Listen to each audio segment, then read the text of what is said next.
Was Rough Riders the deadliest roller coaster in history? And maybe more importantly, why do I care? Let's start with the first part of that question. Looking back on the early history of Coney Island, there's one kind of incident that consistently attracts my attention. The accident. After all, the whole point of many amusement park rides, and especially roller coasters, is to give the rider the illusion that they are experiencing a dangerous situation, but without the actual danger. But the fact is that sometimes the danger is real. Human error, mechanical breakdown, riders behaving recklessly, all of these can contribute to injuries and even death, and I can't look away. Fortunately, in our modern age of scientifically engineered rides, state inspections, and safety measures like lap belts and computerized brakes, the odds of dying on a roller coaster are about 1 in 750 million, according to the International Association of Amusement Parks and Attractions. I mean, it happens, but probably not to you. Back in 1910, on the other hand, well, everything was dangerous in the 1910s. Go to work, get locked into your building by the bosses and wind up burning to death. Take a drink of water, instant cholera. Breathe, you're choking on greasy soot spewed out by a city of 10,000 smokestacks. Run off to the Pacific Northwest to escape the dangers of the urban environment? Sorry, you're on fire again. So just imagine what passed for safety on a roller coaster back then. Honestly, it's amazing that every ride didn't end in a total party kill. But the deadliest of all coasters was probably, perhaps, maybe, the Rough Riders, which killed up to 7 people and injured dozens more over 2 separate incidents over the 10 years it was in operation. How did this happen? Some kind of Stephen King scenario where the coaster was haunted by the vengeful spirit of Theodore Roosevelt? Well, I did some research and it turns out that he was still alive, so probably not that. Perhaps H.H. Holmes was the coaster's secret owner. No, he'd been dead for 14 years before the first accident, and as everyone knows, his spirit was haunting an empty lot at the current site of the Englewood Post Office in Chicago. No, really, look it up. So, what does that leave? Before I answer that question, I'd love it if you could leave a like below, maybe even subscribe, and then I'm going to do the Welcome to Dreamland thing and roll the intro. So, won't you meet me in Dreamland? Meet me tonight in Dreamland, under the silvery moon. Meet me tonight in Dreamland, where love's sweet roses bloom. Come with the love. The Rough Riders roller coaster was designed by German immigrant William F. Mangels, who had gained fame from several early amusement park rides, including a patent for a device to move carousel horses up and down that is still in use today, and the Tickler, a gravity-driven roller coaster type ride that sent passengers in round tubs bumping down wooden trackways and hopefully causing the members of the opposite sex to bump into each other, because that was a surefire recipe for canoodling. However, the Rough Riders was a different kind of beast altogether. For one thing, it did not rely on gravity to send its coasters careening down the track, but rather electricity, using a third rail technology invented by African-American engineer Granville T. Woods, and which was more commonly applied to subway systems and the like. As the name suggests, the coaster's theme was based on the cavalry unit led by Theodore Roosevelt during the Spanish-American War, and which was a major sensation in early 20th century America, mostly because of the hats is my guess. The ride employees all dressed in period Rough Rider uniform, and the coaster itself took guests through exciting battle scenes as well as the hills and valleys of a typical roller coaster. All good so far, but here is the catch. Like a lot of roller coasters at the time, each Rough Riders train was accompanied by an operator who rode in the cars with the guests to apply the brakes and such. But unlike most roller coasters, this operator also had control of the car's speed. And as everyone knows, the faster you go, the more fun it is, right up until the car goes so fast that it skips off the track. And sadly, that is exactly what happened on June 22nd, 1910 at 1:45 a.m. when the driver, Cyrus Pinto, decided to put on extra speed for the last ride of the night. As they rounded a corner, he neglected to brake, and the speed of the cars caused them to leap off the unbanked track and fall 8 feet to the pavement below. 17 passengers were scattered on the tracks, caught in the structure, or thrown to the ground. Because it was the middle of the night, many of the nearby lights had been shut off, creating an atmosphere of chaos and confusion as moaning survivors tried to find their way through the dark. Speaking of chaos and confusion, trying to sort through accounts of the accident to figure out how many people died seems nearly impossible. Most sources today say 3. A few say 4, and I see where they're getting the numbers from. Many contemporary 1910 news accounts suggest that 3 or 4 were in serious enough condition that they were expected to die. But did they? There's no confirmation that I could find using the resources available to me, and several news items suggest that none of the passengers died at all. And this is what the question in the video title hinges on.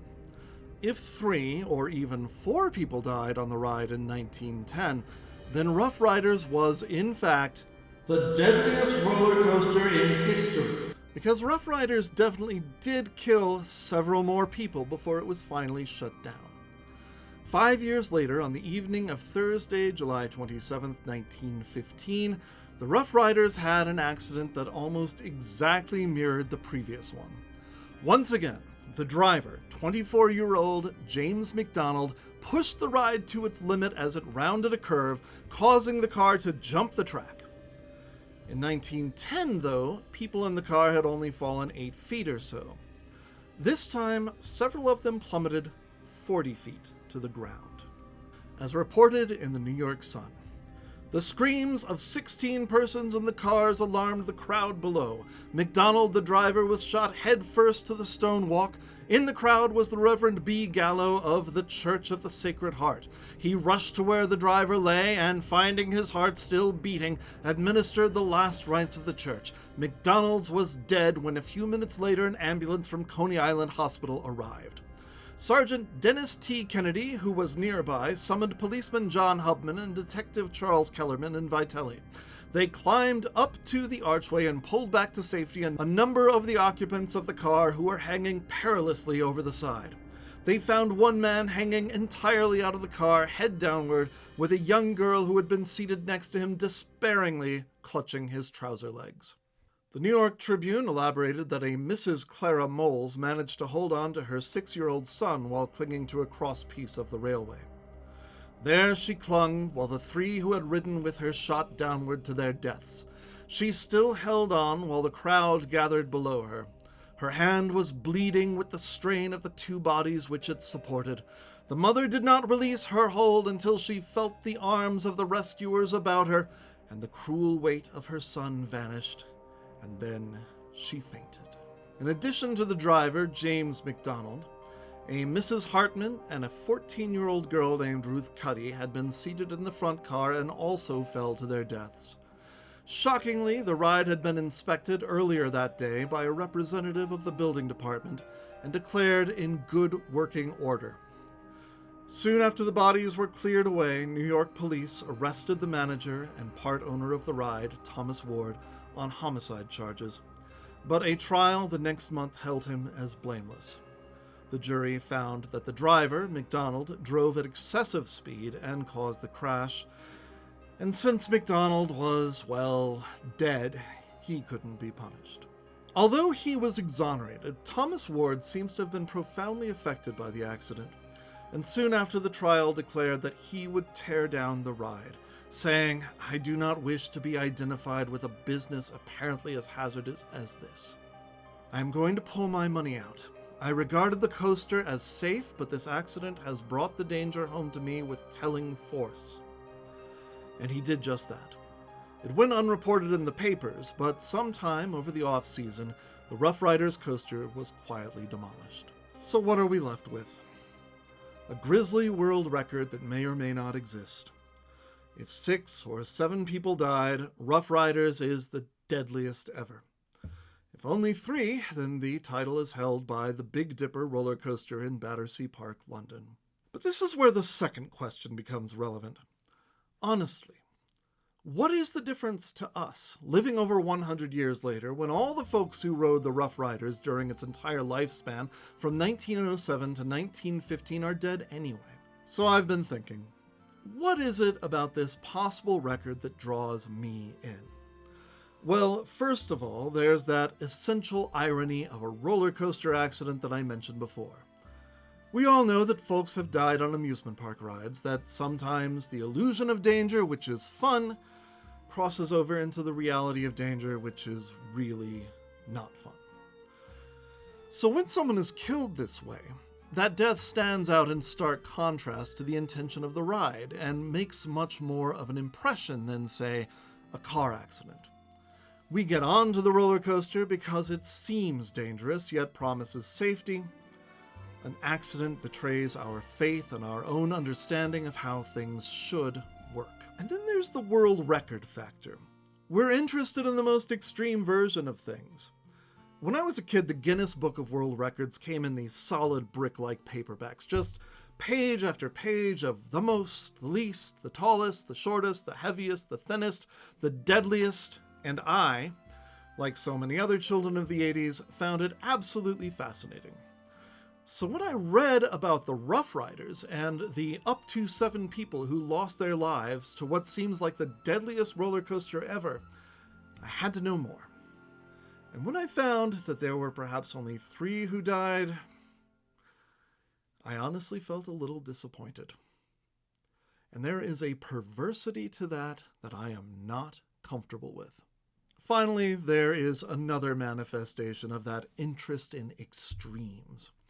The possible extremes of the human experience. One moment, Mrs. Clara Moles was excited about riding on the coaster with her 6-year-old son. The next, she is clinging to a crossbar some 40 feet above the ground, her son desperately holding on to her as they wait for rescue, and the moans and screams of people around her filling the air. I don't know a damned thing about Clara Moles' life other than this one moment. And yet when I picture it, I feel a kinship for her. I can feel her extreme fear and desperation and her resolve to hang on for the sake of her child's life, clinging to the crossbar as blood drips down her hand. In this one imagined moment, the barriers of time are broken down, and I feel profoundly connected to this woman's experience before she fades back into the past and back into a life I'll never know. So let's finish this story of death and fear, not with a final answer as to whether this is a world record or not, but with her words, words of survival and determination. Mrs. Moles told a little circle of friends and relatives yesterday that had it not been for the encouraging words of a man who was dangling head downward from an intersection of 2 cross pieces where his legs had caught, she could never have held on so long. "Hold on, little woman," he told Mrs. Moles. "Help's bound to come soon." His voice seemed far away. I was determined not to disappoint him. Far below me, I made out a sea of faces, but could distinguish only 2. I saw my father. My aunt had been thrown from the train. She was stretched out, and a lot of people like ants seemed to be busy over her. I wondered whether she was dead. Why I held on so long, I could not tell. After a while, I seemed to have lost entire consciousness. Then I felt little stabs of pain and chills working up and down my spine. They tell me I screamed and that people could hear it 2 blocks away. I didn't know I was screaming. After what seemed to be 100 years, my right side became dead. At first, it had felt as though it was being seared with a hot iron. Then I didn't feel any pain at all, except in my fingers. I believe there was a great shout after a while. I didn't know what it was about. The man near me was still speaking to me, it seemed. I wasn't sure. Perhaps I imagined it, and his first words kept repeating themselves to me over and over in my mind. I don't know if my little boy said anything. I held on to him with all the strength I could gather. Then I felt a hand touch me. Someone took Edwin from me. Everything seemed dark, but I didn't faint. Clara lived until 1962. Her son Edwin until 1995. They should probably build a monument to Clara's incredible grip. Thank you for joining me for this strangely hopeful story. Please subscribe if you haven't already and you like this sort of thing. If you really like this and want to help me continue this project, you can sign up over at patreon.com/TyBannerman to donate a few bucks a month, enough for a beer maybe, or a few cups of coffee, or the beverage of your choice. You get to choose. In return, you'll get early access to these episodes, bonus materials like newspaper clippings that I use in these stories, and even little Patreon-only videos. So once again, thank you for meeting me in Dreamland. all I do, night and day.